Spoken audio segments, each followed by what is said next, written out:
This is the Nathan, Nat and Shaun podcast. This Saturday, there is a Greyhounds as Pets Adoption Day happening, and the spokesperson, when we think greyhounds, we think a Damien Martin, former Perth Wildcat. Great. You clearly didn't watch me play. I would not have won anything if I was a racing greyhound. But no, now that these beautiful animals are retired from the racing track, you can adopt or foster them. So I've done that a couple of times. Yes. Last time I was in here was with a greyhound I was fostering at the time called Turtle. I looked up its racing and it would clearly ran like a turtle as well. So that one, they do match the greyhound to the owner. So that one was very what fitting. You're saying. Beautiful dogs. And the misconceptions I had, which I've learned over the last 12 months, I just thought greyhounds would be high energy. They would want to be active. And they're not safe near children. They're lazy, aren't they? Instead, they are so lazy. They love just to lie around. About 23 and a half hours of the day, they just want to be lying at your feet or in bed somewhere. And funnily enough, they're good for apartments. You don't have to have a big farm because they're just so lazy. Take them for a little walk. Yes. And the rest of the day, they just want to cuddle up to you. Marto, he's very slim. He's very svelte. Does he eat? Do they eat a lot? Do greyhounds eat much? Just like any other typical dog, like a medium to big size dog. Right. So fill that bowl up at night once a day, a few little pats here and there, and they're pretty content and very happy. And they play hard to get. As you notice, I've only just met King. I've had a few others. He's but very coy, I like that. Very comfortable around people, but It's playing like hard you to have get. to earn it. You have to earn it. They've got standards. But they are really good with kids as well, aren't they? Because you've got young children. amazing. Yeah. I've got 3 daughters. Maggie's 8, Bonnie's almost 6, and Poppy's 2. And Poppy scares us. So she runs the house and is very brutal when it comes to her way of showing her affection. So we've got a 1-year-old Groodle at home as well. And I said this 12 months ago, if I could go back in time and only choose one dog, Bert, I love you, mate, but you're not as good as a greyhound. So whether it's with other kids, whether it's with other dogs, they fit in very nicely. Marto, enjoying your time down at the Fremantle Dockers, mate? Yeah, absolutely loving it. So I'm only there a few mornings a week working closely with the leadership group. So I will leave the studio, head on down and be sitting in a room with the likes of the captains, vice captains and other leaders within that group. And off the back of a win, it'd be nice just to keep it similar to what we've done in the last couple of weeks where we've had a couple of losses, because you don't want to ride the highs too high, you don't want to get too low during losses. But how can we have that consistent theme of gradual improvement each week, as corny as it sounds? And a lot of that stems from who the leaders are and how they go about their day. Do they look at you and say, you don't know anything about football? I made it clear. So I got on the front foot. And on day one, I made it clear I grew up with rugby league and basketball. So, we don't talk too many tactics, that's for sure. Yeah. Marto, the title Fremantle Dockers Leadership Advisor. Can you share any advice you've dished out? Oh, no. Leading by example is paramount. You can talk about leadership however you like, but if people don't want to play alongside you or for you based on who you are on a daily basis with consistency in your approach to training, then it doesn't matter what you articulate or say to them. So it's all about showing up every single day, trying to be level-headed, but then in the right moments, making sure you're getting the best out of your teammates. Is this a new role, or did they have somebody doing this before you? They had Bob Murphy last year, but because he actually knows a bit about footy, he was full-time and did some stuff on the field as well. Yeah. So, no, there was a leadership role there last year with Bob feeling that. They've been trying to get you for a couple of years, I know that. Did you play hard to get? Well, I was the equivalent. So what Kingy's doing right now, this beautiful greyhound next to me who won't let me pat him just yet, I was doing that to the Dockers, but just like King, we'll break eventually and give in. Hey, Marto, how many greyhounds can we are looking to rehome at this point in time? Look, There's a few? Yeah, go online. The beautiful thing about greyhounds as pets is you go online and you can see profiles of each of the greyhounds that are up for fostering or adoption. And with the adoption day coming up, so the whole month is greyhounds as pets, is the adoption month. But this Saturday in particular, go on, register, tell us a little bit about yourself so that we can potentially have some greyhounds lined up who we think will tick some boxes. It's essentially like a speed dating exercise, isn't it? Dude, you can swipe left or right and then come on down if there's a match. The idea is to match them to the right family, because, they're not just all the same. Like, dogs have different temperaments and things. So you're looking at finding the right match for a family. And we're way better at it than the people on maths. So we will get it right. We are good to go. Yeah. The experts and there. so where's it happening? Come on down to Southern River, so it's on Fernley Road, and come on down. It's a nice drive. There's plenty of greyhounds you can meet. Yes. Spend the day down there with us, and please register ahead of time, because that way we can have a few lined up. But if you haven't registered, you're still more than welcome to come down and meet these incredible animals. And if you're just weighing up getting a dog in your household and haven't given greyhounds a thought, trust me, they'll blow your mind away. Nathan, Nat and Shaun. podcast. Jeremy Piven joins us now. Good morning, Jeremy. Morning. I haven't slept just thinking about this interview. I mean, that makes sense. Yeah, absolutely. Hey, Jeremy, I'm so excited, right? I was at a function last night, and one of my friends literally flew in 2 days ago from Chicago. He was at the Bulls game where Giddy hit the game winner right in LeBron's face. I know you were there. Tell us the whole experience. I actually shot that shot from half court. Josh, he's taking all the credit. Here's the reality. I've been to your great country, and I've seen the way these pro teams play. Yep. And you guys are underrated. You guys have brilliant players, and they work their asses off. Can I swear on this show? Absolutely. No, we're live. No, don't. I'd rather you not. I'd rather you not. Okay. Please. Some Sean, don't encourage it. No, Sean does enough Look, of that. Josh is a legend. Yeah. And he's also very humble. Like I don't know if you saw the interview after the game, but they said, how many game winners have you hit? And he said, never. Never hit one. Yeah. And you got the selfie. I saw that. So you're courtside. Imagine you just go up to him and go, "Can I get a quick selfie?" What does he ask you? You know what's kind of insane is that selfie has had 1 million views in a couple days. That shows you the power of like him stepping up. And by the way, look, I'm from Chicago. Yep. You know, I love my Bulls. We're the type of people that like we support our teams no matter what. And we're still holding on to the Chicago Bears winning the Super Bowl in '85 and Michael Jordan. And, so we've got this, DEI is alive and well in the United States in the way that for the first time we have a lot of white players playing in the NBA. You know what I'm saying? Yeah. No, Josh is a total stud. He deserves it. All those guys, they're hardworking dudes, and they're finally starting to get their flowers. I love it. I believe you were in Melbourne last year and did a couple of stops, Adelaide, Sydney. Did you have a favourite and least favourite thing about Australia? A lot of people don't like certain bugs, insects, stuff like that. I'm not just saying this. The best shows I've done in my life were Melbourne at the Palais Theatre. Yeah. And then Sydney at the State Theatre. Because, first of all, those theaters are beautiful. And everyone was so present. Sometimes you go into a room and they're not necessarily getting the references. Yep. But in Australia, it was like we were all there together. They got all my references.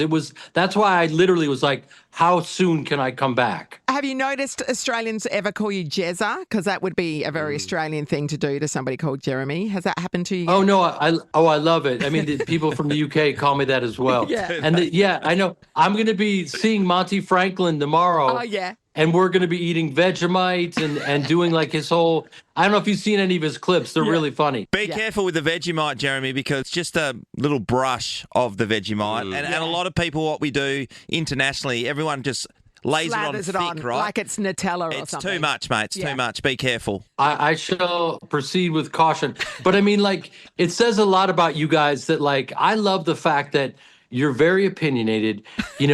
Brands like Starbucks can't survive in Australia because you guys don't like viciously mediocre coffee.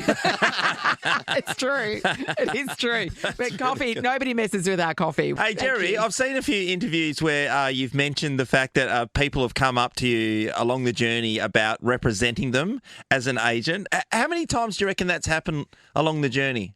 It hasn't happened a lot. For some reason, in this country, they have a hard time separating, fictional characters from reality. And I think a lot of guys thought that Entourage was a documentary. You know what I mean? Yeah, I'm hearing you. Yeah. I go to the UK and even Australia, and they go, look, they get that I'm an actor, but over here they get a little confused. Have you ever gone along with it? Oh, yeah, I can do that. Let's organise a Give us your meeting. number. It's going to cost you. I have never done that, but that actually would be genius. And that actually would be a great stunt. Just like, go on a meeting with someone and just wear the suit. I would shave and play through as Ari Gold and film them until their head exploded. Exactly. Stand-up show is at the Astor Theatre August 6th. What can we expect in a Jeremy Piven show? The thing about people in Australia is like, yes, they're very opinionated. They take their comedy very seriously. But if you crack through and you're genuinely funny and you're having a laugh with them, they're along for the ride. So I talk about what it's like from my point of view, being on sets, having people come up to me and mistake me for Ari Gold. I can't wait to have this conversation with you guys where you've seen the comedy and I don't have to explain how funny I am because I feel like I'm explaining a joke. Yeah. You got to come and see it because, yes, it's observational stuff and I do impressions and I'm all over the map. But just to kind of explain it to you feels like I'm explaining a joke that you never heard. I think we just take your word for it. It's Yeah, going to be a it's great show. Nothing viciously mediocre about it at all. Jeremy Piven, thank you so much for talking to us this morning. I'll see you guys very soon. Can't wait. Good on you, Jeremy. Let's go, Perth. Let's Yeah, go, brother. let's We'll hug do it the out. Yes. Nathan, Nat, and Sean podcast. Liam Bartlett's in the house, everybody, and there's a big show on Spotlight, big episode on Sunday night. Have a listen to this. We are at the epicentre of the world's green electric vehicle industry. But as you can see, there is nothing green about this. This Sunday, a world-exclusive investigation that will change your view of electric vehicles. Dun, dun, dun. Thanks for Two playing of the great promo. voices. Thanks for playing the promo. No worries, that's twice fantastic. Roscoe, how are you, mate? Yeah, good. Yeah, good to have you in Good here. to see you too. Good to see you. That's exciting. Sean was saying you did some sneaking around. Oh, I did lots of sneaking around. Not to here. I'm not. Are we talking about the show? Yeah, You're talking about no, the show. no, Well, I We snuck don't know in. how you got it. No, he's very publicly here. I snuck in here. I mean, I tell you what, the You the pretend price, to be a netballer. the, Yeah. the price you pay to be on this program now. I mean, now that you guys are going through the roof, did you say? I mean, you wouldn't have. Stop it. You wouldn't have because you wouldn't have made a big thing about it because you're not like that, Nat. But people knew. People knew those figures, the latest ratings. I mean, that's just unbelievable. When you look at this, let me go on. You stay out of it. Righto. When you look at the table, there's a little asterisk, because it's never 100%. They don't add up. Statistical analysis, it doesn't go all the way, does it? There's, errors and omissions and sort of room for, bits and pieces. But you're on, let's call it 20%. I mean, 1 in every 5 people in the metropolis of Perth are listening to this show. That's unbelievable. And there's a little asterisk, and down the bottom in fine print it says, very, very greedy. It's incredible. So, I mean, just getting through that door now. I mean, back in the old days, you used to ring me. Yeah. Yeah. Well, we would come around to your house and pick you up. I'd say, Put you a used bag to over send, your head and- you Come on, used Liam. to send an Uber. Only the comfort, not the business. But nowadays, I'm downstairs Yeah, with the begging. sandwich board. Yeah. And the sort of, okay, the Coles trolley, I'll take it back one day. Yeah. But It's useful. Finally, Amy, lovely producer, You takes let- pity. yeah. Every few months, and I get to come in. But gee, I have to go to Lincoln, Indonesia, to do this story to get on the program. That's how hard it is, folks. How does somebody like you, what are you, 6'5"? How tall are you? In the old language, 193. 193. how do Stock you standard sneak? midfielder. How do you sneak around in Indonesia? Look, it's difficult. I must admit. You have to eat lots of very bad nasi goreng. Yeah, sure.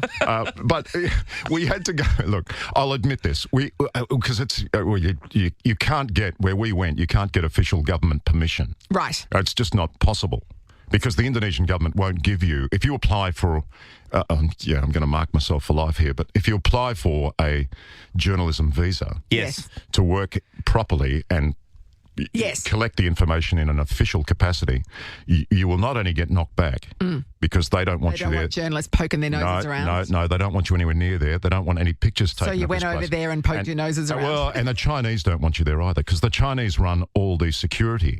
Right. There's like heavily armed security guards there. So because and then there's one road in and one road out of these joints. So it's very hard. So you've got to go in as a tourist. So if you get caught, Yes. you're going to get deported.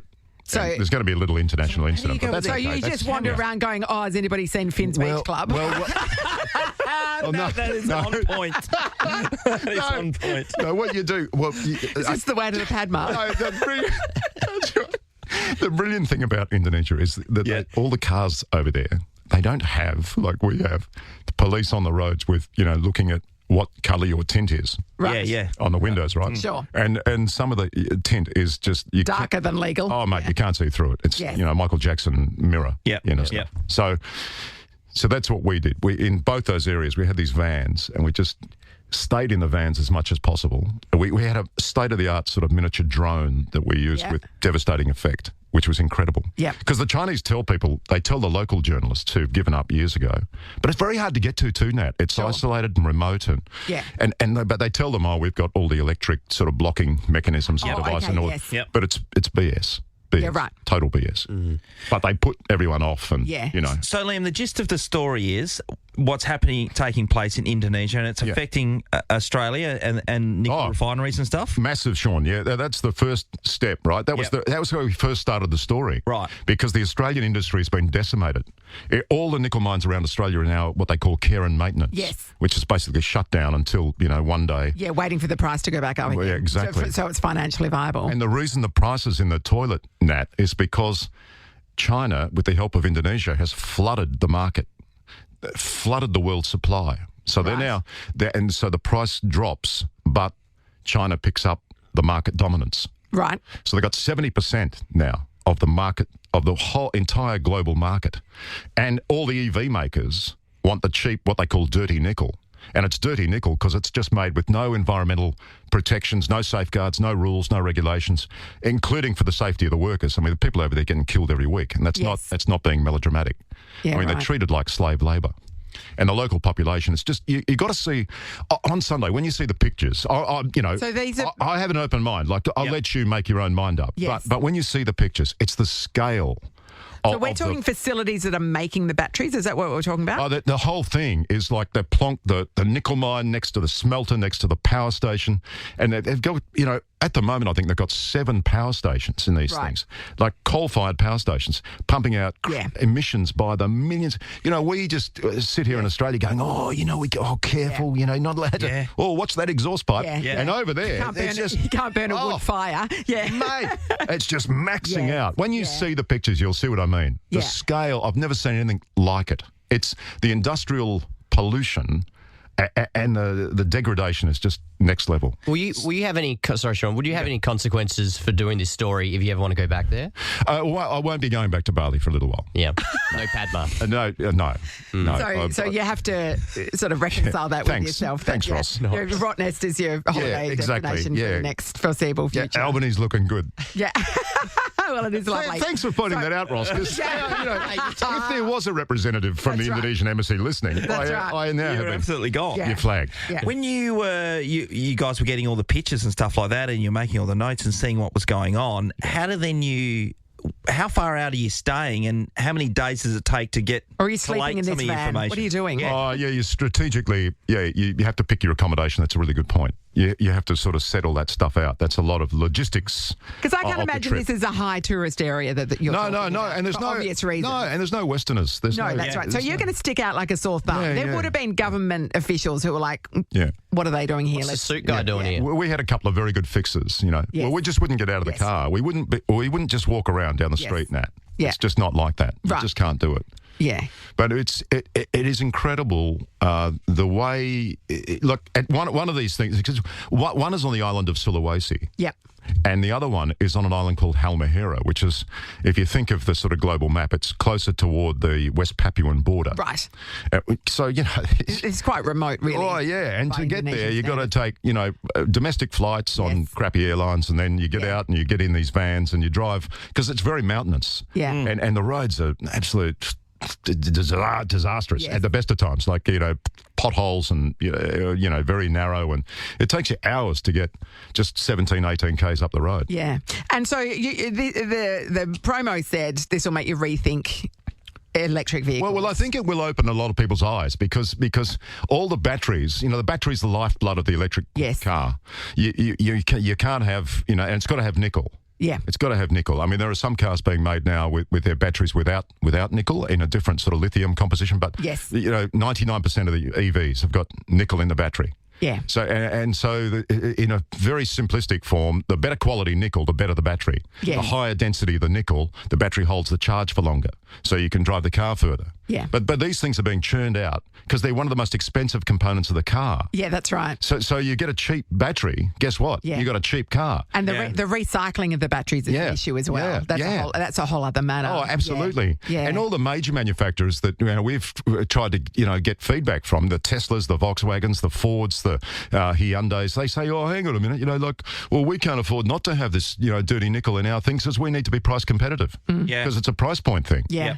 So at you're what saying, well, hang on. environmental cost? Well, yeah. it amazes me because we've been talking for what now, safely the last sort of 10 years, seriously, about different companies with all sorts of different products. And we say, we're not going to support them because that's not sustainable. Yeah. Yes, that's right. We do. Hello, folks, wake up, because there's shiny cars in the showroom, but under the bonnet. Yeah. And you're right, a lot of people are making the decision to drive an electric vehicle because they're concerned about the environment of gasoline-powered. Yeah. And then... that's an admirable thing, yes, right? That's right. That's right. They're trying to do the right thing. Absolutely. Because they don't understand what's happening behind the scenes to produce this dirty nickel. Absolutely. Oh, you've ruined everything for us. I want to ask you, I know I've kind of spoke to you off air about this years ago when we were working together at 9, and that was... those are the days. Have I told you, Ross, about those? No. Oh, mate, I write it. I'm saving it for my memoir. Your memoir will go off, by the way. It's a huge chapter. Yeah, we better stay on the right side I'm of it. going to put it in Braille as well. Because no one should miss out. No one should miss out. When some of the stories you've been doing all around the world, right, over your career, but flying in and out of small countries and being in like African countries and getting on planes that look like that. Or being in Lebanon when there are literal bombs being fired over the top of you. But I would rather have been at Optus Stadium playing, for the purple and green. Yeah. You know what I'm saying? I'm hearing you loud and clear. Yeah. You're doing all right. Don't worry about that. No, but I was... No. But look, everyone's got their thing, haven't they? Everyone's got their thing. Yeah. I heard, you and your cousin. Oh, yeah. On the radio the other day. We were filming here in Perth for another story, which is great to have a story in WA. Yeah. Which you can't talk about. But I can't talk about it. But I thought, geez, the show's gone all Tasmanian. I mean, there's no... Despite the ratings success, I don't know, maybe that's the reason. But Nat, I mean, look at you. I want to come. I'm desperate to come and see one of your stand-up shows. Oh, yeah. Saturday night. Saturday night. She's on. Come This tomorrow. Saturday? Yeah. Tomorrow? And Rove's headlining. So, yeah, that's going to be a cracker. Whereabouts? Brisbane Hotel. Oh, wow. Yeah, That'd be upstairs there. fantastic. Oasis Comedy Club. Get on board. That'd be great. Nat was saying that... that takes a lot of guts. I agree. That's very gutsy. I seriously admire you for doing that. Thanks, Liam. I'm really impressed. I'm really love impressed. to see Liam do stand-up. I reckon you could. I'd love to have a crack one day. You could do it. Oh, you do. And you know could do what? it, Your for sure. impersonations are the best I've heard. They are. Some of your stuff. Okay, keep it on the down low. But Liam, get a load of this. Nat, I'm telling Nat's story here. I apologise, but she Which was one telling is it? Tell Liam about when you bombed that time. It was only Okay, just had an recently. absolute shocker. So it was the final weekend she's of great. Fringe. Oh, sorry. Final weekend of Fringe, and I was on a show down in Fremantle at the Fremantle Comedy Factory, and it was a show where they'd gotten other people who were doing shows for the Fringe, and so then they all did a spot each. And just before I was called on, so it's one of those rooms where you actually the act walks on from the back of the room down an aisle to the front, right? Oh. Like you're at a wedding, Big entrance. rather than coming from off stage. Yeah. And so as the guy is introducing me, a lady in the back row turned around and looked at me, and it was my sister-in-law. And I realised in that moment that my brother and sister-in-law were in the room, which is fine, but it threw me because of the timing. And then I forgot the second part of my first gag, and then from then it just went downhill. Like literally, it was like when you see somebody so when you see people Like elbow falling off the stage. in Slow motion. in the movies where they're falling off a cliff and they're still grabbing like that. That was me for it's supposed to be 10 minutes. I reckon it was probably 7.5. And it felt like half it was an hour. grim. It was the audience. I went back to that room and did open mic the following Thursday, and it went great. And I was talking to a guy who'd been there, and I said, "Oh God, it was awful." And he went, "No, the crowd was terrible." I went, "No, I was particularly bad." And he said, "That was a really tough room. Even there were some very experienced comedians who were struggling in that room." It's like, well, that's not all my brother's fault. It is weird though, They isn't can't it? all be good, you know. But you can have that I think it's worse if you have somebody you know. Oh, yeah, that's right. It's unsort of measurable pressure, isn't it? Yeah, and there were a couple of stories that did, just some stories from my childhood that did involve him, and so I've just got suddenly very self-conscious telling them in front of him. No, you do. Had I known in advance, I might have just been able to process it a little bit more or be prepared or change some things maybe. But it really threw me. Oh, it really threw me, and it surprised me how much it threw me. Yeah, I'm not. You never know. Yeah, I'm not surprised at that. You'd rather do something in front. I mean, you can do something in front of a national audience. Yeah. Yes. And you sort of don't. Yes. Not thinking. You're focused more on what you're doing. Yes. But Had I found out someone says to afterwards you that he's there as well, I think it would have been okay. Or if someone says that's really close to you, that you care about, like you care about their opinion, That's so and they funny. say, "I'll be watching," Yeah. or I'm going to be there, mate. Go, no, don't worry. Yeah, I'm going to come to support. No, don't need that. No. Having said that, you're welcome to come tomorrow night. It's going to be a great gig. Thanks. Well, that's really good. What about heckling? Because heckling, I love heckling. Do you? You got some heckles from that? It's an art form, heckling. Yeah. I think that, people don't give hecklers the credit they Well, not all hecklers are created equal, for true, starters. true, Some true. are just drunk, obnoxious people. Well, There's a bit of that. But if you start heckling, But if you're you're going to get genuinely pointed out. funny, Yeah. True. it's rare that that the heckler wins, given that the person holding the microphone Has a mic. has a microphone. True. Yeah, That's a good point. Yeah, but you're welcome to give it a shot. No, thanks. I'd love to see it though. I just still can't quite. It's still in my head in this morning, seeing Shaun sitting there in a fever scarf. Green I don't know scarf. why. I don't know. That's thrown you, has it? Yeah, You can't some sort perform. of dysmorphia or something. That I can't quite. Anyway, sorry. on You like board it? with It's the not a fever. positive? No, I love fever. Yeah, I love yeah, the fever. yeah, I But know. it's just It's you just- in that. I don't know. Check out Spotlight on Sunday night, 8:40 What do you think of my bike pants? on 7. Oh, thanks, Nat. Thanks a lot. Hey, it's just after the grand finale of Idol. Yes. So it's the last. the first half of the grand finale, because the second half's on Monday. Oh, yeah. Not across your idol stuff. But we're on board with Gisela because she's a Corpus Christi girl. That's where Shaun went to school. So, Thank you. yeah. Oh, really? Yeah. Never been invited back. All right. Draw your own conclusions there, Liam. Hey, Liam guys, thanks Bartlett, a lot. everybody. Thanks, Thank Nat. you. Thanks, Shaun. Thanks, Ross. Nathan, Nat, and Shaun in podcast form. Sunday Ariane. Hey, Sunday! Hey, Sunday. Welcome back. Thank you. I'm glad to be back again. It's No, always so honestly. much fun being here with you guys. Honestly. No, Say that I'm with a being straight honest. face. Huh? Say with a straight face. Hey, Sunday, Nat's been saying all week that she I've made a bold predicts call. that this could be the grand final match, right? So if we look into this. But Yeah. the season starts for you guys with a couple of absolute crackers. You got the Firebirds next and the Vixens, so we don't want to get too far down the track. But coming at you every week is a new team that's in for a big, big fight. Yeah, definitely. There's each week having a team coming to us with a big fight. But for us, it's exciting. It's like the first couple of games of the season. I think you've still got that energy. Yeah. You're super ready for it. We've worked so hard in the last 22 weeks trying to get to this point. So I think we've got what it takes to be able to win those games. So yeah, looking forward to that. Now, we don't want to, harbour on last season, but you guys, you missed the grand final by one. It was a tight tussle. So, it's a time for redemption is what I'm saying. Yeah, it's definitely... It was a narrow loss. That was heartbreaking, really. Definitely heartbreaking. It's been the same for the last 2 years in a row. So I think we're really ready to stop that losing by 1 point in the finals. So yeah, looking forward to what the season is for us. Winning by 1. That'd be good. It'd be great. Honestly, I want them to feel the pain that we felt. Exactly. That's right. That's exactly right. Sunday, when it comes to most seasons getting underway, everyone's just done with pre-season, right? Because you've just got your ass kicked really for months and months. Can you tell us what your running measurements are done? So Shaun wants a in breakdown footy, of... they do 2Ks or 1Ks or stuff like that. How do you do your fitness tests? Yeah, so for us with fitness testing, we do the yo-yo. Yeah, So, I've never done that. Hard? Very, very hard. Yeah, I reckon it's one of the toughest ones that I've done. And usually we would do that start of pre-season, and then we'll do somewhere in the middle and then at the end. And that last yo-yo test, you know that you've finished pre-season. What's yo-yo? What's yo-yo? It's like a yo-yo? beep test, Ross. Oh, Similar. beep test. Yeah. But then instead of continuously running, you've got a break after doing your lap. So you would go to the end of the court and back, and then you'll rest for think it's like 5 seconds or something like that. Yeah. And then you go huge again. rest. It's so big, right? Honestly, take all the air I can in that like 5 seconds that we've got. But yeah, it's really hard. Do they take you out to Perry Lakes or any of the ovals around Matthews and you have to do 400s and, or repeat efforts? No, we don't really do long distance stuff. Like we do repeated efforts and stuff like that, but it'll probably be over like the 30 or the 60 or like 30 seconds on, 30 seconds off. But it's because the nature of the sport is you're not.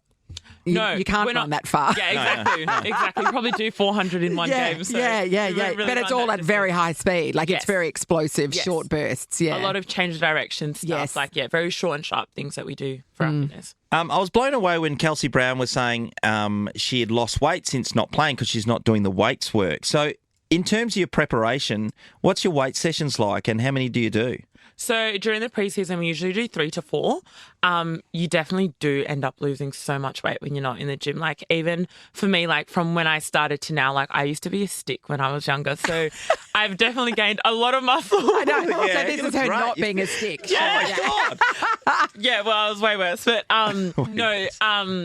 it is just like crazy and amazing to see like the transition that you go from just like being in the gym like 24/7 and how much it really does make you stronger and just build you up. So yeah, we do it a lot. I guess they want us to be stronger. So. Yeah. You want to be strong at that ball. Don't worry. Yeah. So the Swifts, how are we going to take them down?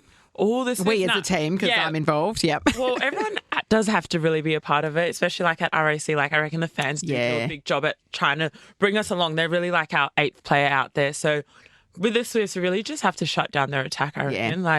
Give them nothing. Don't let them be able to see grace in the circle. And if you do that, and with other game plans that I probably can't say, but if we do that, I reckon we'll be able to shut them down. So shut that. So she's a shooter, and Helen Housby, of course, is the goal attack. So she's going to be your assignment, I take it. Yeah, Helen would definitely be my job. It is going to be hard. She's very good. She's amazing, and I reckon every time I've played her, it has been really tough. So.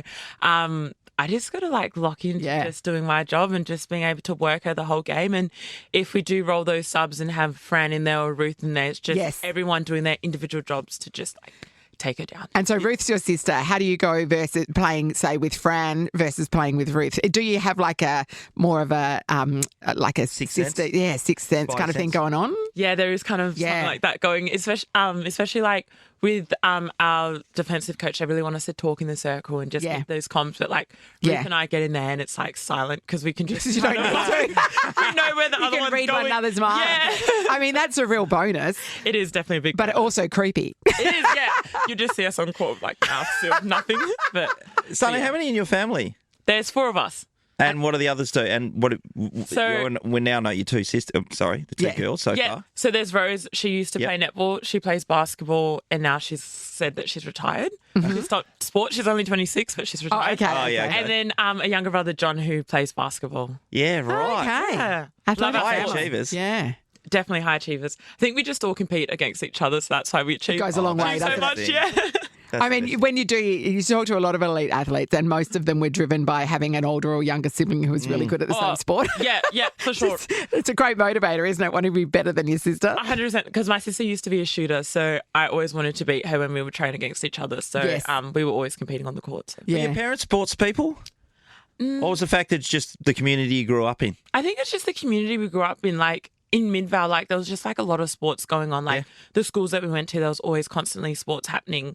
But yeah, like our parents weren't very much like sporty people. Like they were good runners and stuff, but never played with the ball or anything like that. So wow, yeah, didn't pick it up from them. That's amazing. That now you play for Australia. I know. That's incredible. Well, we can't wait until the first game on Sunday, Arvo. It's going to be brilliant. Thank you so much for coming. And good luck Sunday. Good luck. No worries. Thank you. Bring it home. This is a podcast of Nathan, Nat and Shaun. Oh, how good to have the governor in the house at the moment. Of course, he's not playing this week. Went off in the second half against the Dockers on the weekend. Gov, how's the groin first up? Yeah, it's not too bad. Yeah, it's obviously Get Matty to look. I'll get the ice back. Get me back in a pretzel for you. No, it's it's not too bad. It's obviously frustrating for sure, but could have been a lot worse. But probably 2 to 4 sort of weeks we're looking at. Yep. But straight into rehab. So I'm going to try and trim it down to 2 as quickly as possible. The vision didn't look like there was much when I was watching it live, and I picked it up and I was like, oh, geez, he's a bit ginger here. Yeah, no, I did it before probably. Yep. Yeah, it all happened on a lead. Yep. Chasing Tracy. So I was telling myself it was cramp for a couple of minutes there, and then kept trying to keep going, and wasn't cramp. Yeah. So, It's tough to tell when you've got a trainer and you've got cramp right, and you go, it's in my groin. It's tough to get them to stretch it out for you. especially when it's right up high. Yeah. Up the top, which I was worried about. But because lots of people thought that it was your head injury that was that. Nah, no, it's not. That was just a flesh wound. Yeah, it was a tough quarter, that third quarter. Just on your head injury, because there's a lot of blood coming out. Yeah. Do you deliberately not wipe the blood because it looks pretty cool, or do you? No, I didn't know it was bleeding that much. When I first took my hand off, I said, I've got a bit of blood. Because I'm pretty sure, don't quote me, I think this is the first time I've ever split my head open. Is that right? Yeah, I don't normally split. Yeah. But, You're getting more delicate as you get older. I don't It's know. the extra moisturiser. I get don't rid of know. the wrinkles. But, I didn't think it was bleeding that much. And then, it obviously was. So, it is actually a decent sized cut because sometimes you do bleed a lot from that area anyway. And like I've seen very small cuts bleed as much as you did. But this is about an inch long. That's actually a decent sized cut. And it just nicked me, so I didn't think it was that big at all. But anyway, I was off for that and then had a ripper and tore my groin. So, but it's all part of footy and what I've got to deal with. And I'll, hit rehab and get back as quick as possible. It was problematic for the team at the time because Harry Edwards had been subbed off momentarily before that happened with Gov, and all of a sudden the two key defenders are off the ground. And what do you do then? It was poor timing. Yeah, can you time your groin injuries? I wouldn't have subbed out the key defender. I just think that was a silly move. That's my personal opinion on the outside. Bring in a runner or whatever the case is and swap a dude that's not getting a kick during the game. But you don't get the big fellas like this. They don't grow on trees. Look at him. Look at him. Look at him. Yeah, split head, tall groin. Look at him. A lot. Just keeps going. Yeah. Hey, Gov, that aside from last week, let's talk about the big news this week. And, of course, Sam Mitchell, which is it's interesting the way he's been playing this lately. He's been getting out on the front foot and going to entice players that he wants to join their football club. One's Oscar Allen, and that was we knew about this a little while ago, but for Oscar to be caught out having a cup of tea, because he was caught out, coffee, it wasn't a great look, but I do feel like when we saw him in the press conference yesterday that everyone was just coming for him, and he's only a young man, and it was like he'd murdered someone, wasn't it? The carry on. There was a lot of carry on. I mean, ultimately, it's not a great look when your captain is, looks like he's actively seeking to move to another club. That's not a great look. But also, it's professional sport. Like it happens in every realm of business where somebody might be chat to a potential future employer. That's not that uncommon. No, not at all. I will. You've got to be careful. I mean, you've got to be careful when you're in that position. I'm an advocate for FaceTime. But so Chris Scott was asked this, and Chris Scott, in my opinion, is the best coach in the AFL, and he's very pragmatic about every situation. He was saying, well, let's have a listen to him, and I'll get Gov to talk about this afterwards, and that is that, when people are starting to, come at a player like Oscar Allen, this is his thoughts. I mean, one, grow up. Like the old timers who just can't bear this stuff that opposition teams could be talking to their teammates, and now the narrative seems to be, as it's been related to me, well, we all accept that it's okay and that it happens, except if you're the captain, then you can't do it. Well, that's a nonsense as well. So is it a good look? Well, the people that don't like it, I reckon, don't really understand the system that well. And I would counter that if it was so important that this conversation needed to be had, they would probably be a little bit more guarded about it. It went on for quite some time, and he was really defending the situation, the person, which is important as well. Gov, how was it at the football club for you guys? Look, to be honest, personally, it was no different until it got out and everyone started making a bigger deal of it. Like, I know Aussie really well. Of course. So for me, there was not one tiny bit of worry that Oscar Allen's not going to give us absolutely everything. He's done it for years. Ever since he's been at the footy club, he's been one of the best clubmen I've seen. And I know that no matter what, whether he wanted to go, stay, whatever he was doing, because I've been through it, players have been through it. Yes. They've got decisions to make. I just knew that there was, whether he met with other clubs, he was 100% He is 100% in at West Coast. Yes. So for me personally, on a personal level, I was There's never no really question worried about about his it. commitment for this season. Nah. So whatever happens. and that's the only thing I think players care about is how committed you are right now when you're at the football club, because things can change. You can get traded. You can get. No, what's really important is what Kane Corns thinks of things. No, but what? Yeah. Well, there you go. You know what's going to happen there. But when he was speaking to the player group, did you kind of wanted to stop him? Hey, you don't have to explain anything. It was like he was hung out to dry, but Look, it's very, not that he's hung out to dry. I just, for me personally, you got to ask all the other boys because everyone's got their own opinions. But my view on it was, mate, you don't need to apologise at all. This is fine. So you personally don't question his leadership at all? No, I do not question it one bit. Yeah. I not 1 ounce of question for me. That's the reason Oscar's our captain. Yeah. Is because the way he conducts himself around the footy club, the way he conducts himself around the team. Yeah. That's exactly why he's there. Yeah. He still does have a right. Yes. To set himself up for the future. Yeah. Hopefully that's with us for sure. That's exactly what I'm hoping for. But also at the same time, just because I think he's got the captaincy on his head, that means he's not allowed to do anything. Yeah. If that makes sense. Yeah. Ideally. Yeah. Don't get caught if you are having these conversations. Right. That's right. But after he did, I just felt it was a little bit unfair at times on people having to go at him. Yeah, there's a lot of scrutiny on him. Yeah, for that. For stuff that happens all the time. Yes, I think if you take the timing and the captaincy out of it, it's probably not even a conversation. So, in my eyes, I back him in 100%, and I'm hoping he's at West Coast. Yeah, for sure. And I'm sure the club and him are trying to work it out, which I hope they are. But for me, I've got no. You'd rather be playing with him than directly against him. Of course I would, yeah. Of course. You might have to man up on him if he's not there. When the Fremantle Dockers were courting you and trying to line your pockets with all the money, did you meet with them at all, or just leave it to your manager? Yeah, no, I met. Yep. I met with Ross. Where'd you go? Did you go out for a drink? We didn't do it publicly. Very clandestine.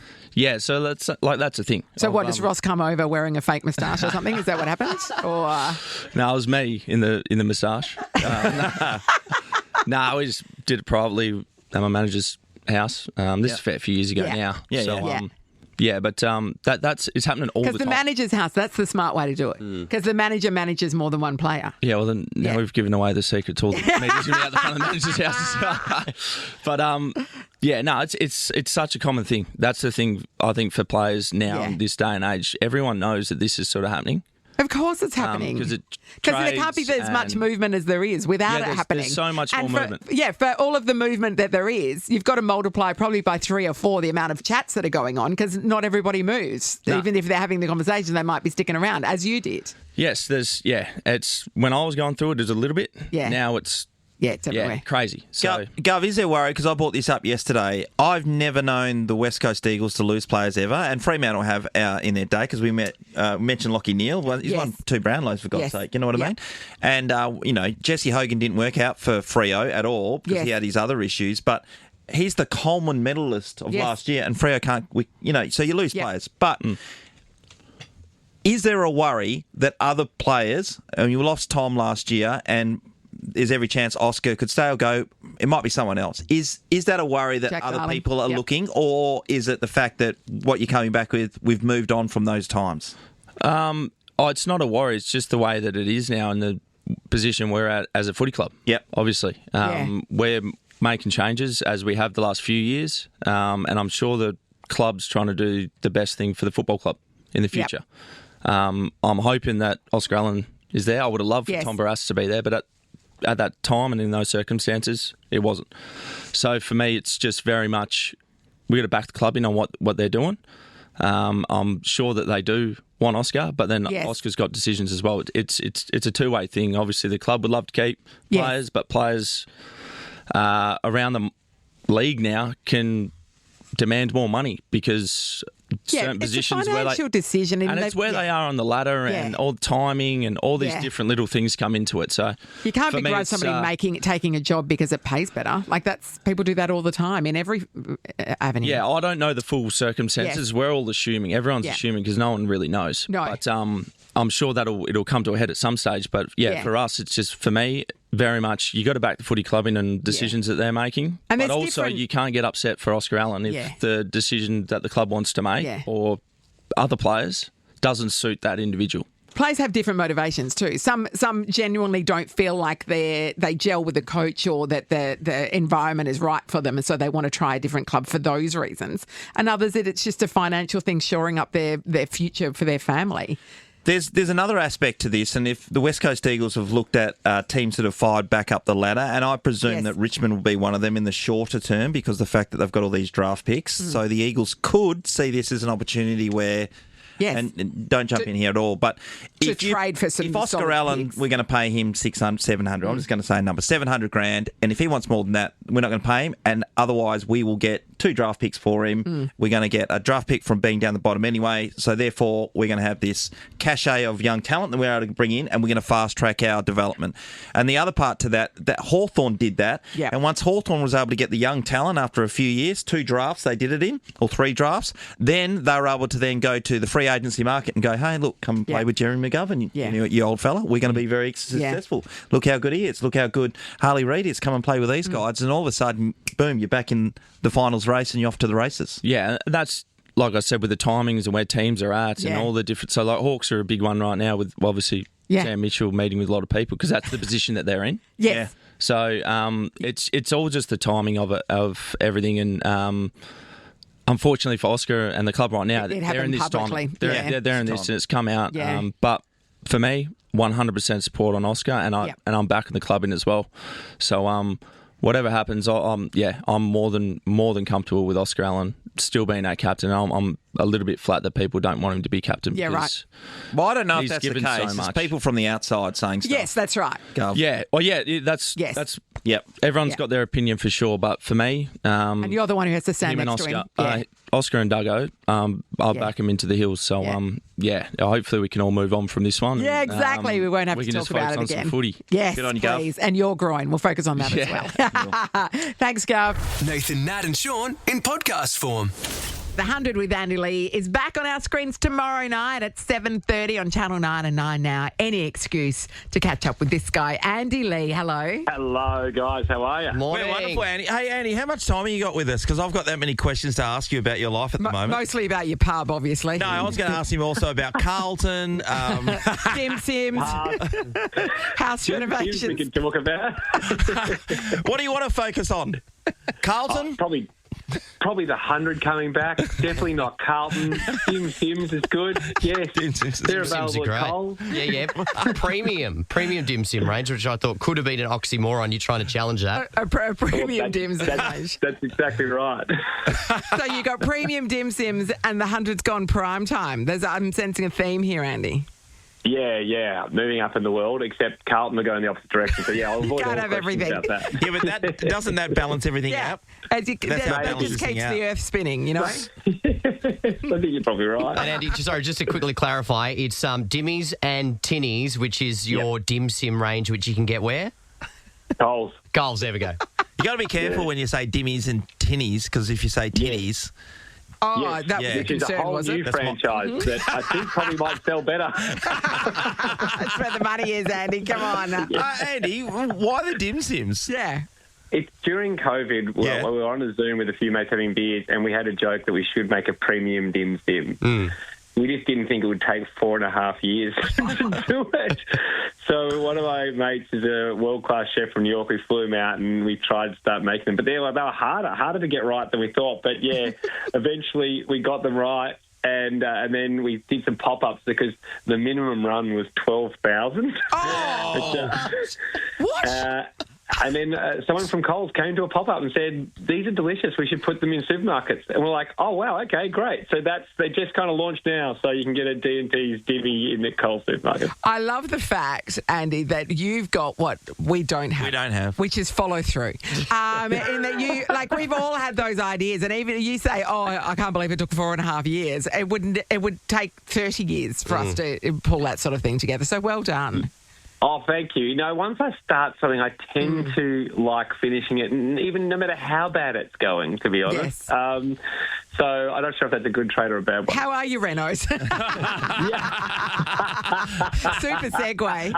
That is one of the best segues I've ever heard in my entire broadcasting career. That's incredible. Look, slowly, we've finished digging though, at least, which is good. Oh, great. 147 days of excavation. Whoa, that is ridiculous. Isn't that ridiculous? We just hit solid bluestone. And so, and then this is like sounding, it sounds more obnoxious than it is, but they had to use diamond-tipped drill bits. Yeah, I know that. You're so extra. When they do train tunnels, that's what they do. Yeah. That's what they have to use, the equipment they have to use over here. Is that exactly. Is that why that train line in Melbourne is taking so long? Is because you used all the diamond-tipped drills? Yeah. And a little bit of the drill bit chipped off, and I gave it to Beck as an engagement ring. So it was a little bit of a saving. Win-win. A little bit of a saving there. Well, let's talk about the 100 because it is back tomorrow night, which, of course, everybody's excited about. And you've gone into that primetime 7:30 time slot when people are going to switch on and think that maths is still on. Yes, hopefully. Sophie Monk on tomorrow. Hamish Blake. Never heard of him. In our opening. Yeah, neither had I. And I heard he's difficult to deal with. And then and Mike Goldstein. And because we are in a new family-friendly slot of 7:30, we are tackling, even though the show probably isn't all that family-friendly at times, if you think you're watching with the kids, though, go ahead. We need the numbers. But we're tackling the subject of family. That's the first topic. And I'll test you guys here. Yeah, let's hear it. How many Aussies have been busted as a teenager sneaking out? What percentage? I'd say 1 in 2. Hang on, 50%. wait. Did you say not that have admitted to doing it, but that were actually busted? Or I'm going to say 26. I'll go with 15. I'm changing mine to 33 because I had 2 sisters and one of them got caught, so 1 out of 3. There you go. Okay. Get an amazing sound effect ready. So Nat's got it perfectly, 26%. Thank you. Hand over the trophy. Drop mic situation, Nat. Well done. Doesn't even have a family. Good start. You got another one for us, Andy? Yep, absolutely. What percent of Australians stack their cutlery in the dishwasher with the handles facing up? Oh, that's a good one. Handles facing up. It'd be 50%, you'd think, because otherwise, although if you do it wrong, you put it down, the wife gets angry. You should put the pointy knives down, but other than that... I think you're right, Ross. I reckon it's the 50-60%. I'm going to go 60. I'm going to say 32. I'm going 60 as well. Oh, 46%. I should have gone with the 50-50, Ross. Yeah. Ross, I don't know who won that one. No, it was a draw. We were both 14 away from it, yeah. Oh, wow. Okay, your maths is better than mine, Matt. One more then. Okay. What percent of Australians have a secret family? Oh man. Like... A secret family? It's probably... 2%. I hope. Nah, it's got to be lower than that, surely. 2% no, but that might be like that found a brother that they didn't know about kind of thing. Yeah. Like... I'm going to say 3%. Yeah, I'm sticking 2. I'll go 1 then. Nat's got it. 5%. Have you seen the episode? No. I'm not from the future. You got the almanac. You've stolen the almanac. She's just in touch with the common man. Exactly. I know it's people. nice to have at least one person in your trio that's grounded. Thank you. It's about time that they got rid of Shaun. Well done, Ross. Mate, my team's on the board, brother. Yeah, exactly. Don't give me a hard time. Ow, that hurt. I'm hanging up. We can't let you go without asking about your New York pub, Andy, got it. because, and you had to soft launch and they drank the place dry, which is the most Australian result of all time. Shoeys as well, been done. It was embarrassing, actually, to run out of beer and then close the doors by 10 p.m. So funny. So, Andy, there was a lineup of people, just thousands of people trying to get in. Was it just... It still is. It's the line every day, which is just crazy. The guys that put it together, a couple of mates of mine, they do know how to put together a venue. It's Eddie's his name, and he was so devastated they ran out of beer. He was embarrassed about it. I said, don't worry, it's a fun story. Yeah. But it's kicked off. Paddy Mills ran his first run club. So we're the only pub to have a run club. Yeah. Peter Pub, and he ran that on Thursday, and it turned into a heaver. With Paddy pouring his own shoey from behind the bar. So Paddy's one of the owners, yeah? Yeah. So the owners, everyone was going to be silent partners, but I think it's become too exciting. But I thought because there was no Australian pub in New York, we better fix that. And so I reached out to a bunch of iconic Australians and I tried to attach myself to them, essentially. So it's Nick Fanning, Ash Barty, Paddy Mills, Pat Cummins, Hugh Jackman, Hamish and myself. You are hilarious, Andy. Did everyone go for the opening, or people had other things on? Hayne came across the opening. I mean, it's pretty hard to get that group in at the same time. I was going to say. But we've got a WhatsApp, and as people said yes, Mick Fanning was the first in, and came, and as people join, I joined them to the WhatsApp, and I introduced Hugh Jackman to the WhatsApp. I'm like, hey guys, we've got a new investor. Hugh Jackman has entered the chat. Yeah, exactly. It's an actor. He had a pretty small indie film come out this year. So I don't know how it went. So good luck. And people are welcoming. And Pat Cummins writes, great, Hugh, to have someone in New York to do admin and take the bins out, etc. I'm a bit disappointed there's no Hemsworth involved, but other than that... Oh, if you've got a Jackman, you can't have a Hemsworth. You can only have one muscly man on... That's true. One superhero. No, I reckon you could squeeze... Maybe just get Luke then. Hey, Andy, how many people turned up for Run Club? I'd imagine that would have been going off. Yeah, it was huge. Yeah, hundreds and hundreds. It's been great. So if anyone is going to New York or you've got friends there, send them down to Old Mate. Yeah, 170 John Street. Yeah, it's down near the Wall Street end of New York, isn't it? Yeah. It's just underneath Brooklyn Beach, below Chinatown and kind of alongside Financial District. Near the pier. Yeah, right. Hey, Andy, I hope it's a great success. When I first finished footy, there was me and a couple of guys who we got involved in a pub in San Francisco. Anyway, we went broke. It was called Bondi Lifesavers. Oh, that's great. I thought, I'm buying into this. This is it. Yeah. Anyway, no good. Yeah. Oh, well, we've started strong, but I look forward to us sharing war stories in a few years' time. We'll see how it goes. Yeah, exactly. Love it too. Love your work, Andy. So, cheers, guys. The 100, check it out tomorrow night, 7:30 on Channel 9. Dim Sims from Gold. Yeah. Just drive past his renovation in Melbourne. Old Mates in New York. A lot to plug. Good on you. Thanks, mate. Thanks, legend. Bye. See you, man. Bye. Nathan, Nat and Shaun is a Nova podcast. For more great comedy shows like this, head to novapodcasts.com.au. Nova.